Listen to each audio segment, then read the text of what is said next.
Hello dear student, स्वागत है आपका आज की क्लास में। और आज की क्लास को करते हैं फिर हम स्टार्ट।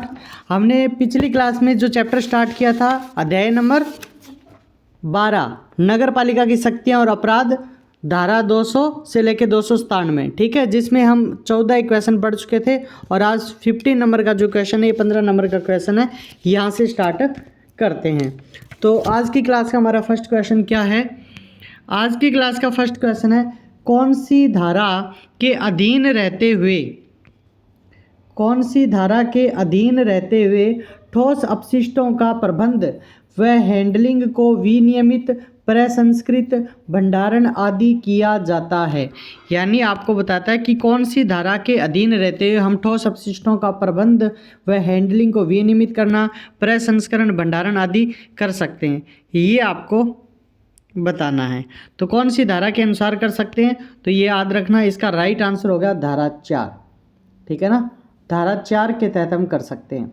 धारा 4 के अधीन हम ठोस अपशिष्टों का प्रबंध और हैंडलिंग को विनियमित, प्रसंस्करण, भंडारण आदि किया जाता है, क्योंकि धारा 4 में लिखा हुआ है ना धारा 4 वाला, ये याद रखना। धारा 4 के तहत यानी धारा 4 में लिखा है कि नगर पालिका बोर्ड को अनुपयुक्त उपबंधों के परिवर्तन से जो छूट देने की शक्ति है ना, तो ये याद रखना। धारा 226(1) धारा 4 के उपबंधों के अधीन रहते हुए करते हैं। तो इस क्वेश्चन का ध्यान से याद रखना। धारा 226(1) जो है धारा 4 के उपबंधों के अधीन रहते हुए ये काम करती है, ठीक है ना।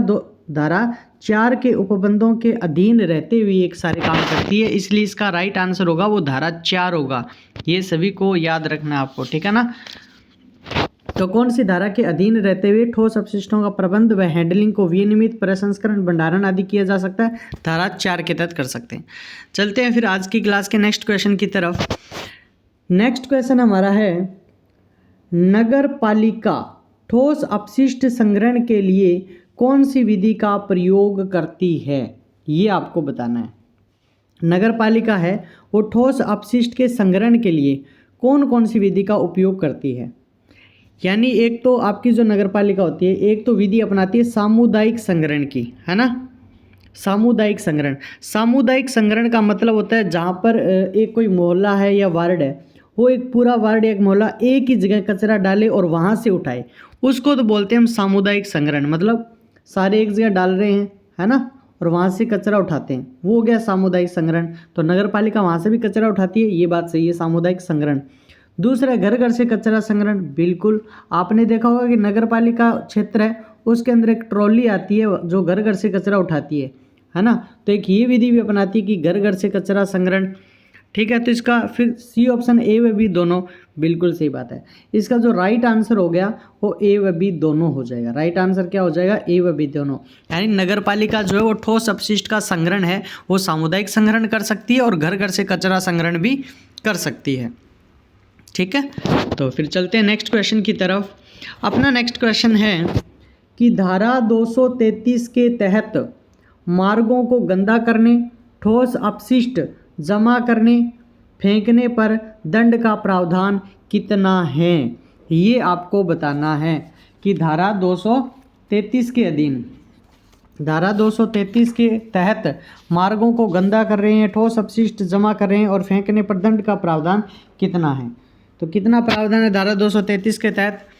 याद रखना, अगर कोई भी व्यक्ति कोई मार्ग है उसको गंदा करता है, उस पर कोई ठोस अपशिष्ट जमा करता है, फेंकता है, तो उस पर जो जुर्माना लगाया जाता है, जुर्माना लगाया जाता है 500 रुपये। कितना जुर्माना लगाया जाता है?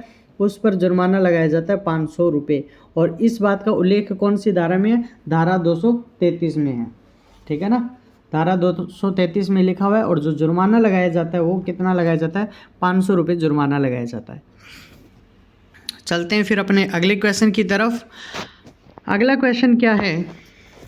पर्यावरण संरक्षण अधिनियम 1986, पर्यावरण संरक्षण अधिनियम 1986 के तहत नगर पालिका अधिनियम की धारा 234 में कौन से अपशिष्टों की हैंडलिंग व प्रबंधन को विनियमित करती है? आपको ये बताना है कि धारा 234 में कौन से अपशिष्टों की हैंडलिंग व प्रबंधन को विनियमित करती है नगर पालिका, ठीक है। जो आपकी धारा 234 में है, धारा 234 में या 234 के तहत नगर पालिका कौन से अपशिष्टों की हैंडलिंग करती है और प्रबंधन करती है? तो ये आपने लिखा हुआ है 234 में लिखा हुआ है ना, बायोमेडिकल वेस्ट या जीव चिकित्सा अपशिष्ट के बारे में, है ना, तो याद रखना। तो धारा 234 के तहत जो आपकी नगर पालिका है वो जीव चिकित्सा अपशिष्ट की क्या करती है? हैंडलिंग करती है और उनका क्या करती है? प्रबंधन करती है। तो ये आपको याद रखना है, ठीक है, धारा 234 के तहत जीव चिकित्सा अपशिष्ट। अब चलते अपने अगले प्रश्न की तरफ। अगला प्रश्न क्या कहता है? कौन सी धारा में मार्किंग उपलब्ध है, यानी कौन सी धारा में मार्किंग उपलब्ध है तथा पार्किंग की रीति किसके द्वारा निर्धारित होती है? ये आपको बताना है। इसका राइट आंसर क्या हो जाएगा? इसका राइट आंसर क्या हो जाएगा? तो आपको मैं बताता हूँ 238, ये आपकी धारा है 238, ठीक है ना। उसमें लिखा है, अपना क्वेश्चन कहता है कौन सी धारा में पार्किंग उपलब्ध है तथा पार्किंग की रीति किसके द्वारा निर्धारित होती है? तो इसका राइट आंसर जो है वो है 238 का राज्य सरकार द्वारा, ठीक है ना, याद रखना। कौन सी धारा में पार्किंग उपलब्ध है? तो इसका तो राइट आंसर है 238 का है। आपसे पूछे कौन सी धारा में पार्किंग उपलब्ध है, तो धारा 238 का है। इस एक लाइन का तो ये मतलब है, ठीक है, धारा 238 क में पार्किंग उपलब्ध है तथा पार्किंग की रीति किसके द्वारा निर्धारित होती है? पार्किंग की आपकी जो रीति होती है वो राज्य सरकार निर्धारित करती है। पार्किंग की रीति है वो कौन निर्धारित करती है? तो पार्किंग की जो रीति है वो राज्य सरकार निर्धारित करती है। पार्किंग की रीति कौन निर्धारित करती है? राज्य सरकार निर्धारित करती है। तो इस हिसाब से अपना राइट आंसर क्या हो जाएगा? ऑप्शन नंबर सी इसका राइट आंसर हो जाएगा। आप सबके लिए एक न्यूज़ बता देता हूँ मैं, सभी स्टूडेंट है ना टेलीग्राम को ज़रूर ज्वाइन कर ले, वहाँ पर क्लास की पीडीएफ भी मिलेगी उसी टेलीग्राम चैनल पर, और प्लस क्लास पीडीएफ के साथ साथ आपको एक्स्ट्रा 1000 से ज़्यादा लगभग 1100 प्लस एमसीक्यू है पार्ट बी के, उनकी भी पीडीएफ मिल जाएगी 15 मार्च तक, ठीक है ना।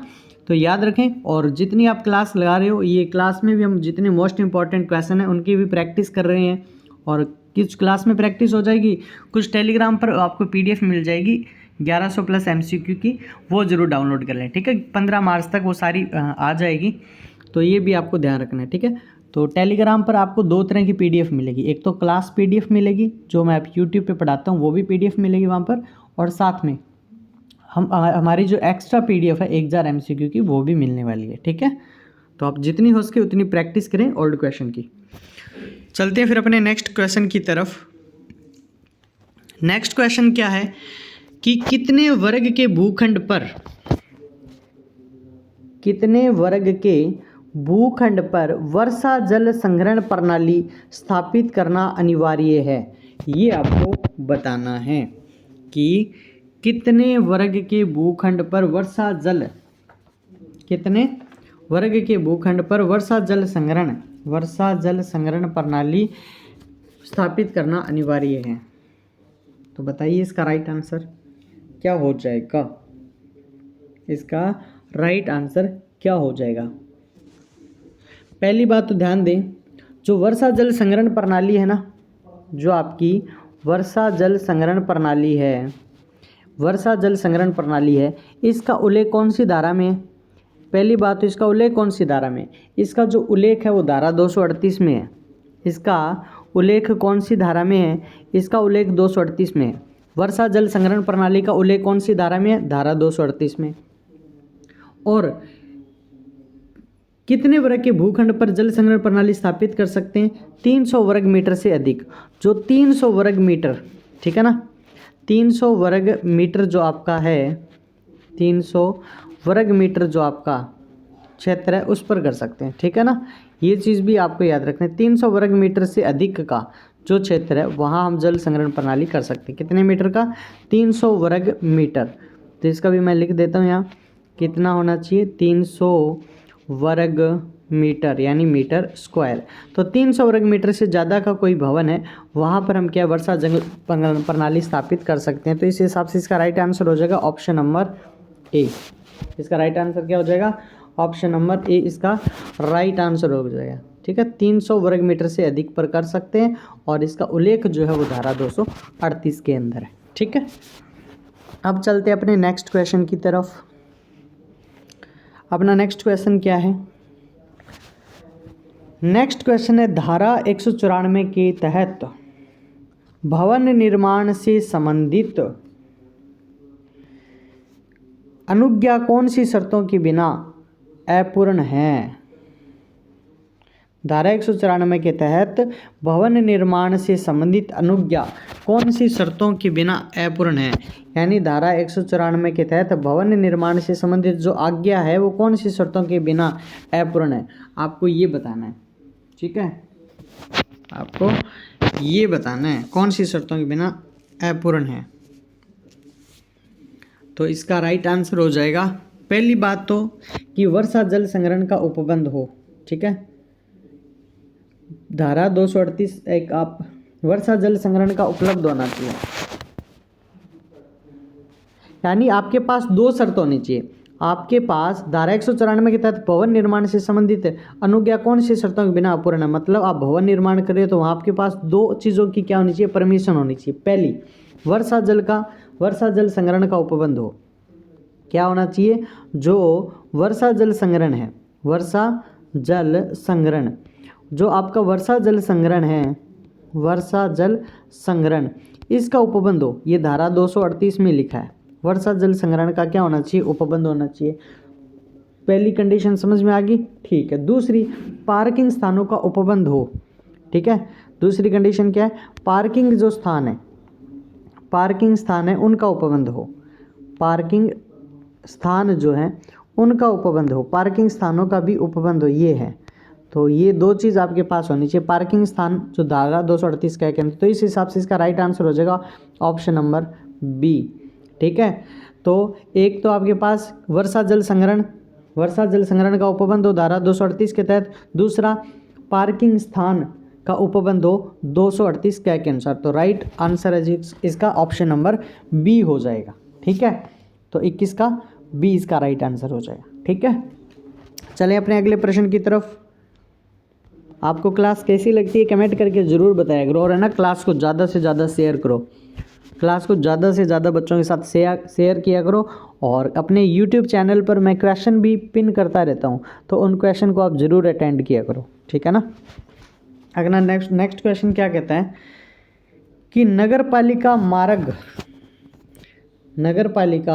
मार्ग या सार्वजनिक स्थानों पर कोई मूर्ति स्थापित करनी है तो किसकी आज्ञा आवश्यक है? ये इंपॉर्टेंट प्रश्न है अभी। ठीक है ना, ये इंपॉर्टेंट प्रश्न है काफ़ी, ये आपको पता होना चाहिए। अब इसका राइट आंसर दो कि किसकी अनुमति आवश्यक है।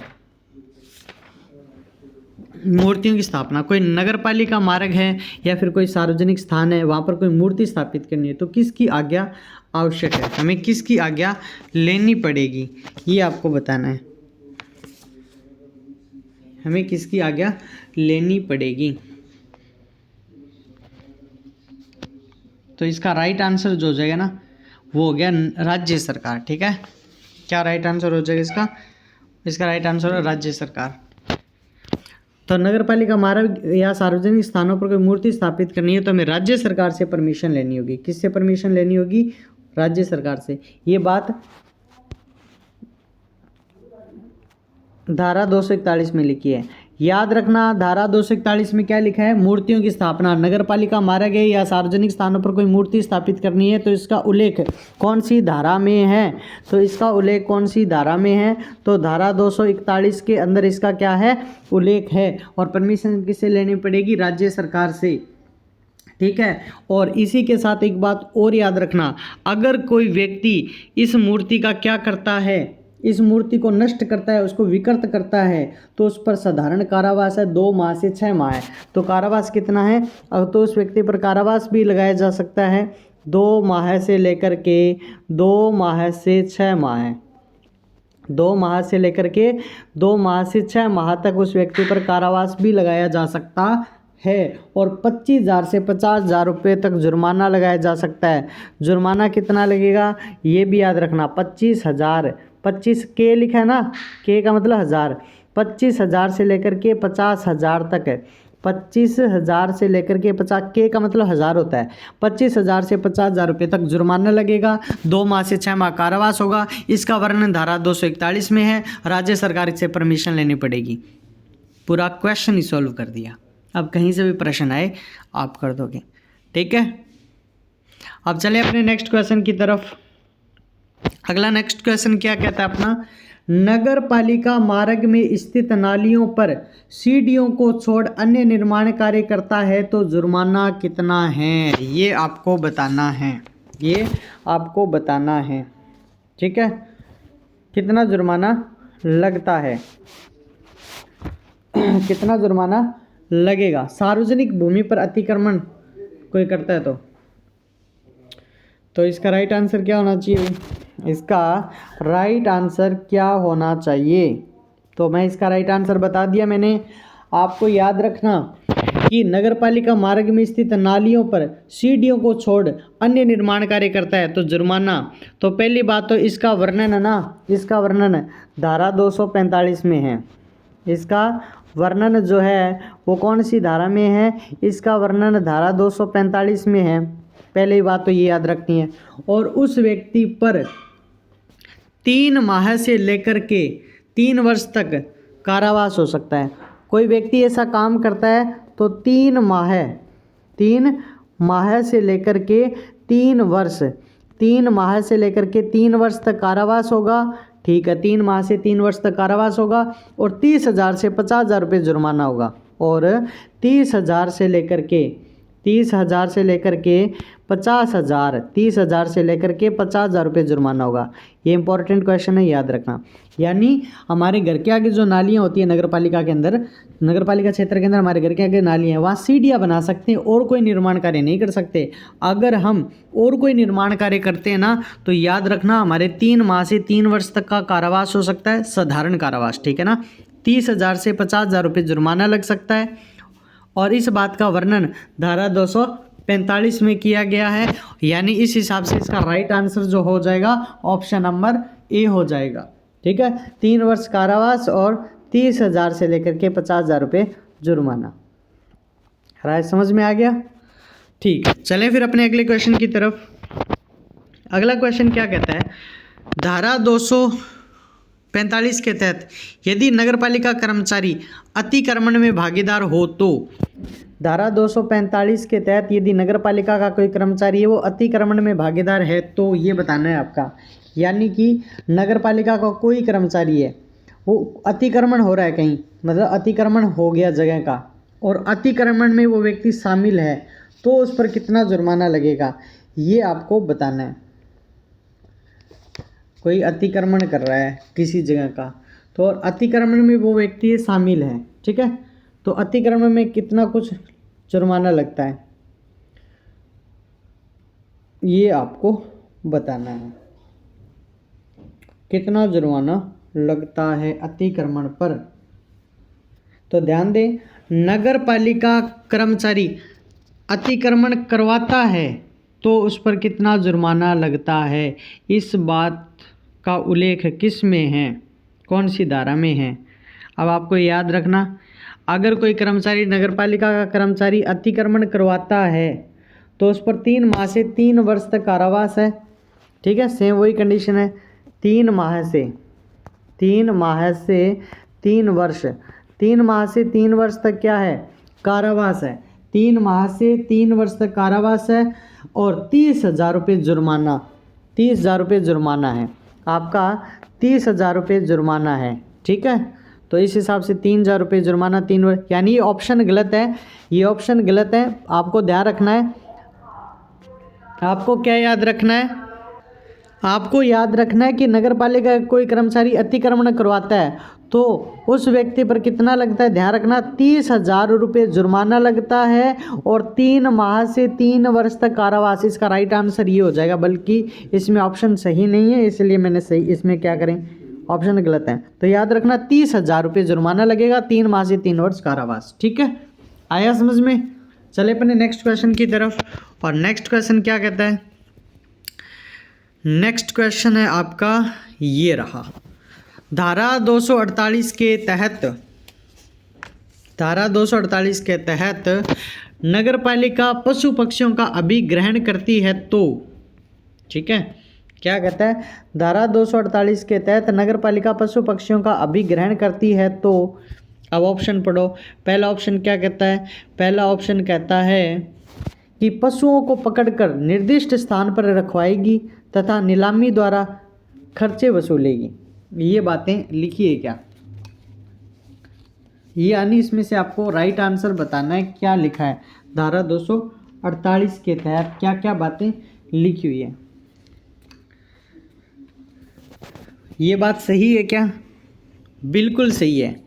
धारा 248 में लिखा है कि नगर पालिका उन पशुओं को पकड़कर निर्दिष्ट स्थान पर रखवाएगी तथा नीलामी द्वारा खर्चे वसूलेगी। ये बात बिल्कुल सही है, धारा 248 में ये बात लिखी हुई है, ठीक है। दूसरा, पशु मालिक 7 दिन के भीतर देय खर्च व सबूत प्रस्तुत कर पशु ले जा सकता है। मतलब कोई नगर पालिका ने किसी पशु को पकड़ लिया और उसका मालिक आता है कि ये पशु मेरा है, तो उसका 7 दिन के भीतर वो सबूत प्रस्तुत करेगा, ठीक है, और नगर पालिका को इस पशु के लिए जो खर्च किया था उसका भुगतान करेगा और ले जा सकता है। यानी पशु मालिक 7 दिन के भीतर देय खर्च व सबूत प्रस्तुत कर पशु ले जा सकता है। बिल्कुल सही बात है। मतलब आपको सबूत दोगे भाई वो पशु मेरो है, ठीक है, मैं ले जाऊँगा, तो उस पशु को लेके जा सकता है, ठीक है, ओके। फिर पढ़ो, अधिशेष धन 90 दिन में दावा किए जाने पर पशु मालिक को दिया जाएगा। अधिशेष धन 90 दिन में दावा किए जाने पशु मालिक को दिया जाएगा, पशु मालिक को दिया जाएगा। क्या ये बात सही है? नहीं, ये बात गलत है, ठीक है। अधिशेष धन 90 दिन में दावा किए जाने पशु मालिक को दिया जाएगा, नहीं,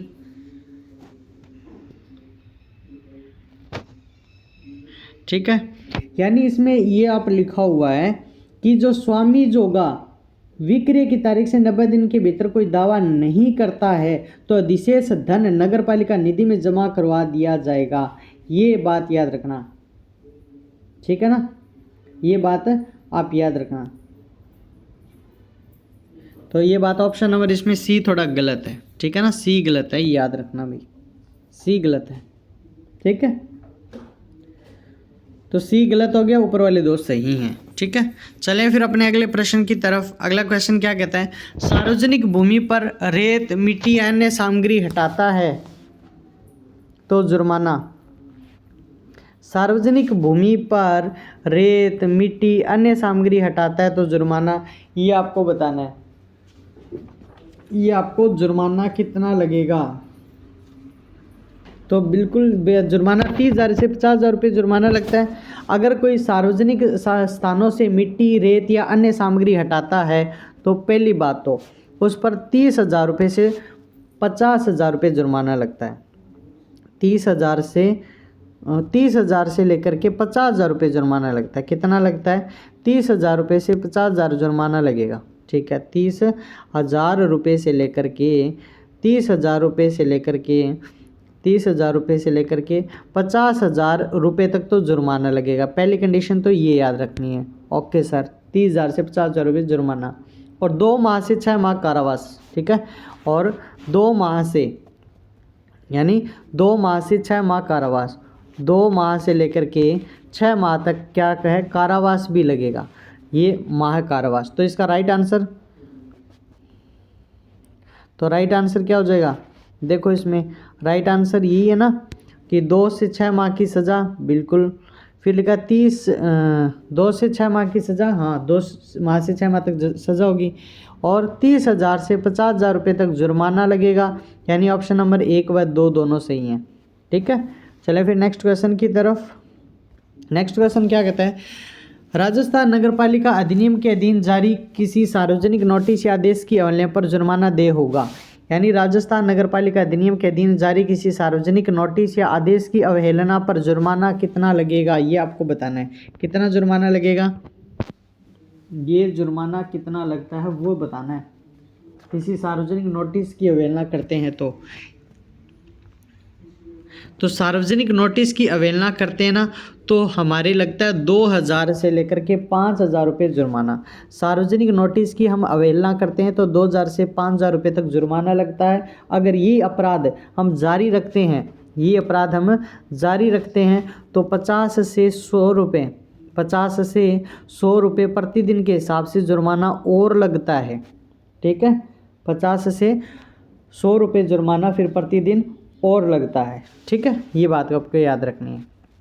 फिर अपना नेक्स्ट क्वेश्चन है कि धारा 287 में स्वामी या अधिभोगी द्वारा कार्य में व्यतिक्रम होने पर नगरपालिका उपगत व्यय के 10% कर सहित न्यूनतम कितने रुपए स्वामी या अधिभोगी से वसूल करेगी, ये आपको बताना है। कितने रुपए हैं वो स्वामी से या फिर अधिभोगी से वसूल किए जाते हैं धारा 287 के तहत। 1000 रुपये वसूले जाते हैं। ठीक है ना, कितने रुपए वसूले जाते हैं? 1000 रुपये वसूले जाते हैं। ठीक है ना, 1000 रुपये वसूले जाते हैं। तो इसका right answer option number B हो जाएगा। राइट आंसर क्या हो जाएगा? Option number B is the right answer. और अपनी आज की क्लास का अंतिम प्रश्न, धारा 287 के तहत घोषित सुधार व्यय भूमि या भवन के स्वामी से कितने % वार्षिक दर से ब्याज से उद्ग्रहित किया जाएगा, ये आपको बताना है। 287 के तहत है कितने % स्वामी से मतलब उद्ग्रहित किया जाएगा।